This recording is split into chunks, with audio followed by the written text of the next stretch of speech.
सर्वांना नमस्कार. आणि किती जणांना वाटते की या स्टोरीचा ट्रॅक चुकतोय. मला काही काही कमेंट येतात, पण खरं तर आपल्या स्टोरीचा ट्रॅक अजिबात चुकत नाही आहे. आणि प्लीज अशा काही कमेंट्स करू नका. एकतर मला खूप प्रेशर असतं, त्यातून पण मी स्टोरी टाकत असते रोज, तर माझा मूड जाईल असं काहीतरी करू नका. थँक्यू. आर्यन आणि स्वीटीने शेवटी व्हॅलेंटाईन डे सेलिब्रेट केला आणि दुसऱ्या दिवशी सकाळीसुद्धा आर्यनचं मन नव्हतं भरलं. त्यामुळे त्यानं तिला सकाळी सकाळीसुद्धा बेडमध्ये घेतली आणि तिच्यावर प्रेम करू लागला. आणि आता त्याचवेळी निकीनं आर्यनला फोन केला आणि तिला रात्री नक्की काय झालं दोघांमध्ये हे जाणून घ्यायची फार इच्छा होती. स्वीटी आणि आर्यननं भांडण कंटिन्यू केलं का, त्यांचा व्हॅलेंटाईन डे स्पॉईल झाला आहे का, हे जाणून घेण्यासाठी तिनं आर्यनला फोन केला. आणि आता आर्यनला डिस्टर्ब झालं. त्यानं फोन कुणाचा आहे हे न बघताच फोन बंद करून टाकला. तसं निकीनं पुन्हा चकित होऊन फोनकडे बघितलं आणि म्हणाली, फोन माझा बंद केला त्यानं? याचा अर्थ तिथं स्वीटी आहे. 2-3 दिवस स्वीटी नव्हती तेव्हा आर्यन माझा फोन पिकअप करत होता. मग आता इकडे आर्यननं स्वीटीच्या कपाळावर हळूच हलका किस केला. मग तिच्या फ्रॅक्चर झालेल्या हातावर सुद्धा किस केला आणि म्हणाला, कशी आहेस? स्वीटीनं त्याच्या गालावर एक हात ठेवला आणि म्हणाले, आधी मला सांग तू कसा आहेस? आणि आर्यन म्हणाला, नॉट गुड. स्वीटी प्लीज पुन्हा मला अशी सोडून जाऊ नकोस. स्वीटी म्हणाली, पण मला तर वाटलं की तू येशील तिकडं, पण तू आलाच नाही. आर्यन म्हणाला, आणि यानंतर येणार सुद्धा नाही, कारण तू जायचं नाहीस. And that's final. मला माहीत आहे, मी येतो तुझ्या मागे मागे म्हणून तू सारखी जातेस. आणि स्वीटी त्याच्या नाकावर नाक घासत म्हणाली, ओके बाबा, नाही जाणार. पण आर्यन, तू आपल्या फ्रेमवर गोळी का झाडली ते किती विचित्र वाटतं. आणि आर्यन म्हणाला, विचित्र असलं तरी माझा राग आहे, मी काय करू? आणि आता मी ऑफिसला जातोय, तू आराम कर. असं म्हणून तो उठला आणि बाथरूममध्ये गेला. स्वीटीसुद्धा उठली. तिनं ती फुटलेली दोघांची फोटो फ्रेम खाली घ्यायला गेली आणि त्या फ्रेमला तिनं हात लावला. तसा इकडे पुन्हा आर्यनचा फोन वाजला. फोन पुन्हा एकदा निकीनंच केला होता आणि स्वीटीचं समोर दुर्लक्ष झालं आणि तिला फ्रेमची काच कापली. तसं स्वीटीनं खूप कळवळून बोट हातात पकडलं आणि रडायला लागली. आर्यन लगेच बाहेर आला आणि म्हणाला, काय झालं? आणि तिच्या हातातलं रक्त बघून म्हणाला, तुला काय गरज होती तिथं जायची? नोकर करतील ना. आणि स्वीटी म्हणाली, सॉरी आर्यन, चुकून झालं. आर्यनने आता तिचं बोट तोंडामध्ये घेतलं आणि चोखू लागला आणि खट्याळपणे तिला डोळे मारत होता. आणि तिनं हात मागे ओढला आणि म्हणाली, सोड बदमाश, इतकं पण नाही लागलं.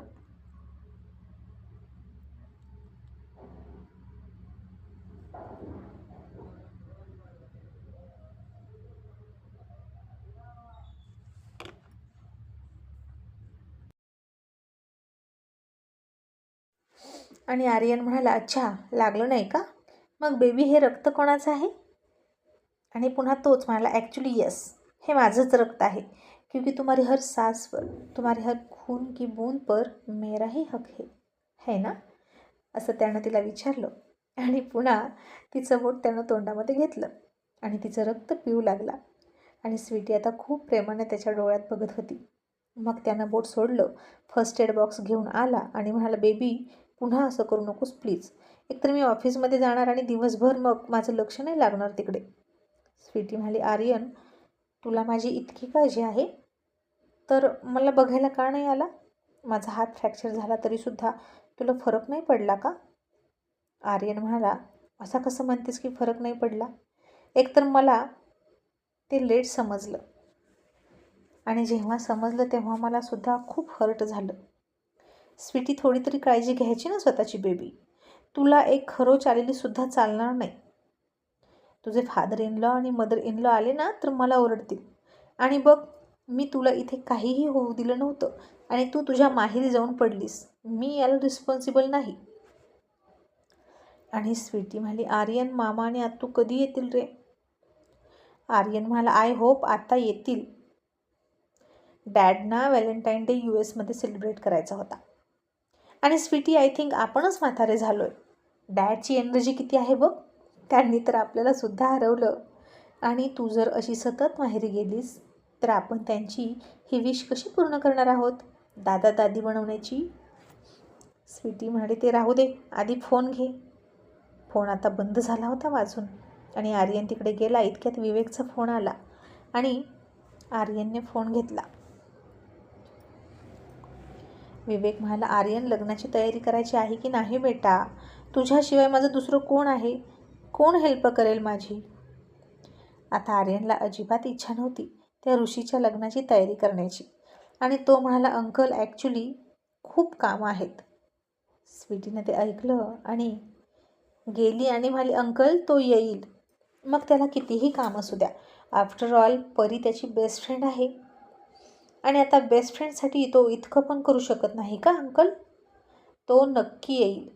आणि विवेक म्हणाला, थँक्यू सो मच स्वीटी बेटा. मला तर खूप टेन्शन आलं आहे. अगं, परवा लग्न आहे आणि आज संगीत आहे आणि सगळ्यांना इन्व्हाइट केलेलं आहे मी. तुम्हीसुद्धा या. आणि फोन ठेवला असं म्हणून. आर्यन आता खाली बसला आणि स्वीटी म्हणाली, काय झालं आर्यन? इतका अपसेट का आहेस तू? परी आणि ऋषी एकमेकांवर प्रेम करतात आर्यन. तू समजून घे. सिच्युएशन कोणतीही असू दे, पण त्या दोघांना एकमेकांचं प्रेम मिळालं हे महत्त्वाचं नाही का? आणि परीला याही कंडिशनमध्ये ऋषीनं ॲक्सेप्ट केलं. त्याला नाही फरक पडत परी कशी दिसते, ती चालते की नाही. त्यानं परीच्या फक्त आत्म्यावर प्रेम केलं आहे Aryan. And it's true love baby. Try and understand. आणि आर्यन म्हणाला, यू आर राईट. मला ऋषी आवडतो की नाही हे महत्त्वाचं नाही. परीला तो आवडतोय, दॅट्स इट. आफ्टर ऑल तिला पूर्ण आयुष्य त्याच्यासोबत घालवायचं आहे, मला नाही. ती खुश तर मी खुश, पण मी त्याच्याशी बोलणार नाही असं म्हणून आर्यन वॉशरूमला गेला. आणि स्वीटीने सुटकेचा निश्वास टाकला आणि म्हणाली, ओ माय गॉड, किती बरं वाटतंय आर्यनने ते ॲक्सेप्ट केलं म्हणून. आणि आता तो त्याच्या बेस्ट फ्रेंडच्या लग्नाची तयारी करायला नक्कीच मदत करणार. मग आता निकीचा पुन्हा फोन वाजला आणि ही मुलगी सकाळी संध्याकाळी नुसती आर्यनला कॉल करून त्रास द्यायची. दुसरं तिला काहीच काम नसल्यासारखं. आर्यन बाथरूममध्ये होता आणि स्वीटीने आता फोन बघितलाच आणि निकीचा फोन बघून तिनं हसूनच फोन घेतला आणि निकी तिकडून म्हणाली, हे आर्यन बेबी, तू माझा कॉल का नाही घेत? तसं स्वीटीनं ते बेबी ऐकलं आणि रागानं डोळे लाल केले आणि भुवया चढवल्या. आणि निकी म्हणाली, आर्यन, तू अपसेट आहेस का? तुझा व्हॅलेंटाईन डे स्पॉईल झाला म्हणून? स्वीटीला ना तुझ्या इमोशन्सची काहीच पर्वा नाही आणि नक्कीच तिला तो नेकलेस अजिबात आवडला नसेल, कारण तो मी चूज केला ना. आर्यन, तिला ना आपली फ्रेंडशिप आवडतच नाही असं सतत निकी आर्यनला सांगत होती. आणि आता इकडून स्वीटी रागात म्हणाली, निकी, दिव्या हियर, आणि आमचा व्हॅलेंटाईन डे खूप ब्युटिफुल झाला. ॲक्च्युली हे कोणाला सांगायचं नसतं, पण तुला खूपच काळजी आहे ना आमची, आणि तू स्पेशली सकाळी सकाळी फोन करून विचारलं म्हणून सांगते. आर्यननं ना 8 लो बाईट दिले, गालावर, मानेवर, ओठांवर. आणि तशी निकी गडबडली आणि म्हणाली, स्वीटी, हे तू मला का सांगतेस? मला नाही ऐकायचं. तिला आता हे सगळं बघवतच नव्हतं. स्वीटी म्हणाली, का गं, का नाही ऐकायचं? आता तूच त्याला विचारतेस ना की आम्हा दोघात काय झालं, मग तुला कळलंच पाहिजे काय काय झालं. आणि तू स्वतःला आर्यनची बेस्ट फ्रेंड म्हणतेस ना, तर लक्षात ठेव, तू त्याची बेस्ट फ्रेंड नाहीस. बेस्ट नव्हे, तू त्याचे फ्रेंड म्हणून घेण्याच्या सुद्धा लायकीची नाहीस, कारण त्याची फक्त वन अँड ओनली एकच बेस्ट फ्रेंड आहे, ती म्हणजे परी. आणि निकी म्हणाली, असं फक्त तू म्हणतेस, असं आर्यन म्हणेल ना तेव्हा बघेन मी. आणि आर्यनला फोन दे, मला तुझ्याशी बोलायचंच नाही. आणि स्वीटी म्हणाली, आर्यन आता बाथरूममध्ये आहे, आणि तिनं फोन ठेवला. निकीला आता राग आला आणि तिने तिचा मोबाईल घेतला आणि मोबाईलमधल्या गॅलरीमधले फोटो बघत हसून म्हणाली, स्वीटी, तू किती पण नखरे कर, पण मी जेव्हा माझा शेवटचा पत्ता फेकेल ना, तेव्हा तुझ्याच काय, पण आर्यनच्या सुद्धा पायाखालची जमीन सरकेल. निकी चोप्रा म्हणतात मला, ज्या गोष्टीवर माझी नजर पडते ती मी कधीच सोडत नाही. कोणत्याही परिस्थितीत मी ती गोष्ट मिळवूनच राहते. And by hook or by कुक मी देसाई एम्पायरची CEO होणार म्हणजे होणार. आर्यन मला स्वतः चक्क अर्जुन सरांशी भांडण करून तिथं बसवेल बघ तू. आणि जर त्याला असं नाही केलं ना त्यानं, तर असं म्हणून निकीनं त्या मोबाईलमधल्या फोटोकडे बघितलं आणि विचित्र हसायला लागली. आणि आता काय होतं त्या मोबाईलमध्ये असं जे इतक्या कॉन्फिडन्सनं ती बोलत होती हे पाहणं इंटरेस्टिंग ठरणार आहे.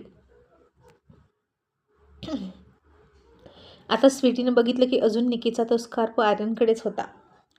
आणि आता तिने तो घेतला आणि डस्टबिनमध्ये फेकला आणि म्हणाली, आता बाद झालं सतत चिडून घर सोडणं. आता त्या निकीची वेळ आहे.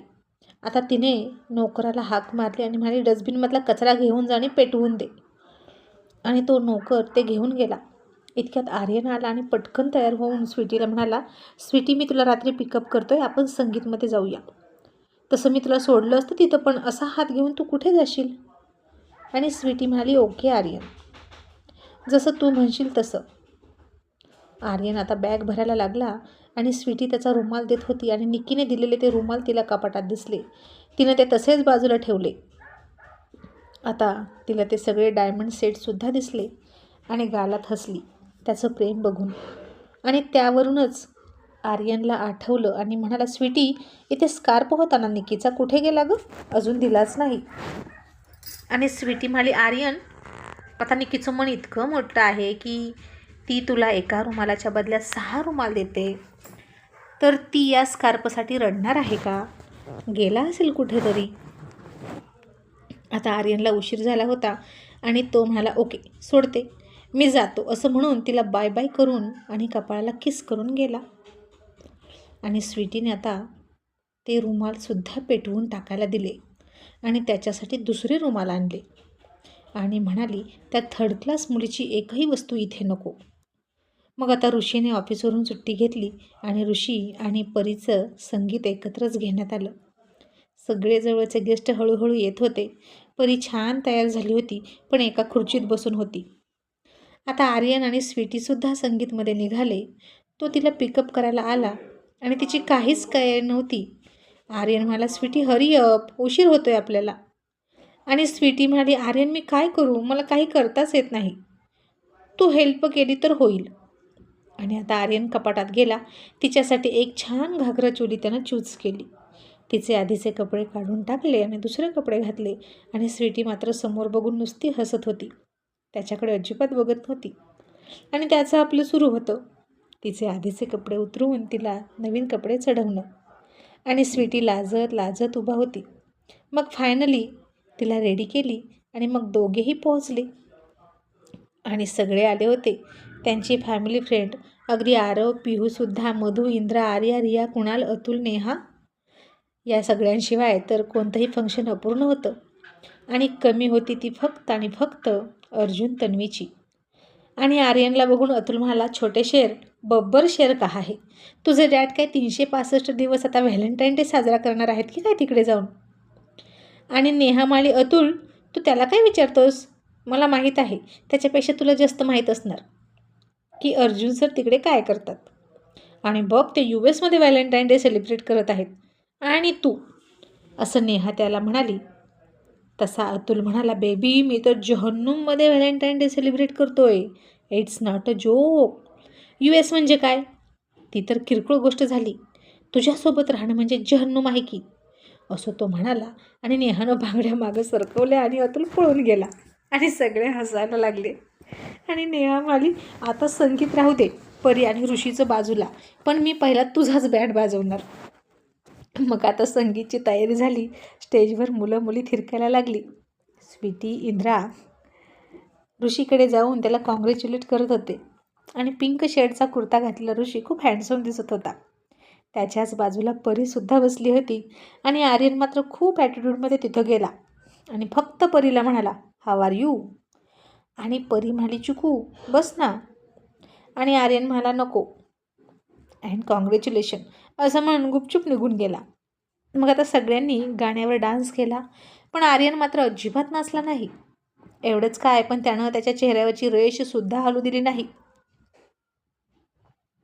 आणि आता परी तर डान्स करणार नव्हतीच, पण सगळ्यांनी ऋषीला मात्र खूप आग्रह केला. तुझ्या लग्नाचं संगीत आहे आणि तू डान्स केला पाहिजे असं म्हणून त्याला हाताला धरून इंद्रानं उठवलं. पण ऋषी संकोच करत होता. आता त्याच्यासारख्या IPS ऑफिसरनं असं कधी केलं नव्हतं. डान्स येत नाही असं नाही, पण त्यात परी पण सोबत नव्हती. आणि परी त्याला म्हणाली, ऋषी कर ना डान्स. तू जर डान्स केलास तर मला असं वाटेल की मी पण डान्स करते तुझ्यासोबत. आणि आता ऋषी स्टेजवर गेला आणि थोडासा विचार केला त्यानं की कोणतं गाणं सिलेक्ट करावं. आणि त्यानं गाणं लावायला सांगितलं आणि डान्स करत म्हणाला, फर्स्ट टाइम देखा तुम्हें हम खो गया, सेकेंड टाइम में लव हो गया, ये अक्खा इंडिया जानता है हम तुम पे मरता है, दिल क्या चीज़ है जानम अपनी जान तेरे नाम करता है. आता सगळे ऋषीला टाळ्या वाजून ॲप्रिशिएट करत होते. आणि आता पुन्हा ऋषी म्हणाला, तेरे से मैरिज करने को मैं बम्बई से गोवा आया, पण तेरे डॅडी ने मुझको रेड सिग्नल दिखलाया. तसे त्याच्या या वाक्यावर सगळे खूप हसले आणि आर्यननं तोंड वाकडं केलं. आणि ऋषी पुन्हा म्हणाला, फादर से तेरे क्या लेना मुझे, तू चाहे मुझको मैं चाहूँ तुझे, ये अक्खा इंडिया जानता है हम तुम पे मरता है, दिल क्या चीज़ है जानम अपनी जान तेरे नाम करता है. ऋषीनं आता गाणं संपवलं आणि परीसमोर कमरेत वाकून उभा राहिला आणि तिच्यासमोर गुलाबाची फुलं पकडली. तसं सगळ्यांनी एकच जल्लोष केला आणि 3 cheers फॉर ऋषी अँड परी, heap heap hurray, heap heap hurray असं म्हणून खूप हसले. विवेक अस्मितासुद्धा खूप खुश होते. और ये जिद्दी शहजादा अभी भी मुँह लटका कर ही खडा था. आणि आता त्याचवेळी आर्यनला पुन्हा एक फोन आला. सगळे खुश असतानाच. आणि त्या फोनमध्ये निकी रडताना आणि ओरडताना दिसत होती. आर्यन मला वाचव असं म्हणत होती. आर्यन हे लोक माझी इज्जत घेतील. आर्यन तू लवकर ये असं म्हणून ती रडत होती. आणि आता आर्यन पटकन त्या संगीतमधून तिकडे पळाला. आता त्याला जाताना बघितलं आणि स्वीटी काळजीत पडली. आर्यन थांब म्हणून ती त्याच्या मागे पळत होती, पण तो काहीच न ऐकता निघून गेला. ऋषीनं ते बघितलं आणि इन्स्पेक्टरला फोन करून त्याच्या मागे जायला सांगितलं आणि स्वीटीला म्हणाला, जस्ट रिलॅक्स.